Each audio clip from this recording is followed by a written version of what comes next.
చీమలు మనం చూస్తూ ఉంటాం. చీమల్ని చూసినప్పుడు మనకేమర్థమైందండి? కష్టపడతాయి. చీమలు వాటి బరువు కంటే 5 రెట్లు బరువు మోసి ఆహారాన్ని భద్రపరుచుకుంటాయి. మీరు చూస్తూ ఉంటే ఎప్పుడన్నా మధ్యరాత్రులు నీళ్లు తాగాలనో లేకపోతే బాత్రూమ్కి వెళ్ళాలని వెళ్తే చీమలు పాకుతా కనిపిస్తూ ఉంటాయి. ఎప్పుడు నిద్రపోతాయో తెలియదు. ఏంటంటే చీమలు ఏం చేస్తాయంట, వేసవిలో ఆహారాన్ని దాచుకుంటాయంట. రోజు మనం నేర్చుకోవాల్సిన పాఠం, మన కుటుంబాల్లో మన వ్యక్తిగత జీవితాల్లో కష్టపడి పని చేయాలి, కష్టపడే గుణం నేర్చుకోవాలి.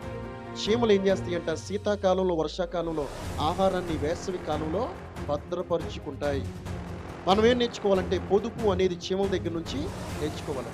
ఈరోజు ఎందుకు చాలామంది కుటుంబాల్లో అప్పులు సమస్యల్లోకి వెళ్ళిపోతున్నారు, ఎందుకు కూరుకుపోతున్నారు, ఎందుకు మానసికంగా కృంగిపోతున్నారు డబ్బులు లేకంటే ఒక ఆర్థికమైన జ్ఞానము లేక.